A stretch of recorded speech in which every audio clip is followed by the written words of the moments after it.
मनुष्य का शरीर देवताओं का नगर है।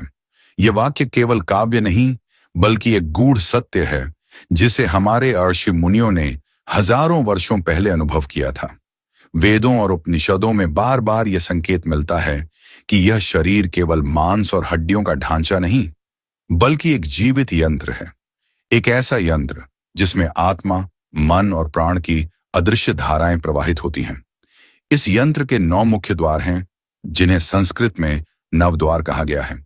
कठोपनिषद में यमराज नचिकेता को बताते हैं, पुरमेका दशद्वारम, अर्थात यह शरीर एक नगर है जिसमें 9 द्वार बाहर की ओर खुलते हैं और एक अदृश्य द्वार भीतर की ओर। जो साधक उस भीतर के द्वार को खोज लेता है वह मृत्यु के पार चला जाता है। भागवत पुराण में भी नवद्वार का उल्लेख मिलता है, जहां शरीर को नवद्वारपुरी कहा गया है। एक ऐसा नगर जिसमें आत्मा राजा की तरह निवास करती है और इंद्रियां उसके सैनिकों की तरह बाहर की दुनिया से संपर्क करती हैं। नाथ योगियों की परंपरा में, विशेषकर गोरखनाथ और मच्छिंद्रनाथ की शिक्षाओं में, इन द्वारों को साधना के मार्ग में महत्वपूर्ण पड़ाव माना गया है।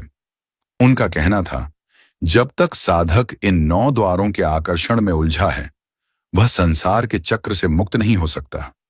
बौद्ध ग्रंथों में भी, विशेषकर वज्रयान तंत्र में, शरीर को एक मंडल के रूप में देखा गया है, जिसमें विभिन्न द्वार ऊर्जा के प्रवाह को नियंत्रित करते हैं।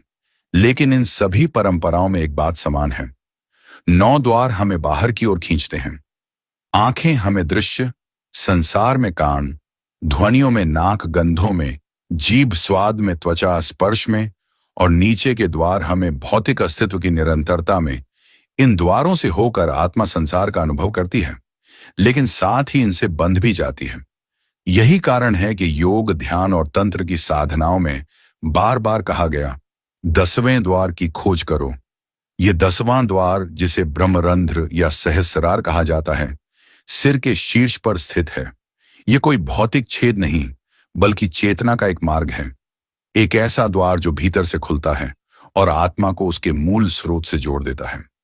प्राचीन भारत में यह ज्ञान केवल गुरुओं द्वारा योग्य शिष्यों को दिया जाता था, क्योंकि यह केवल जानकारी नहीं, बल्कि अनुभव का विज्ञान है।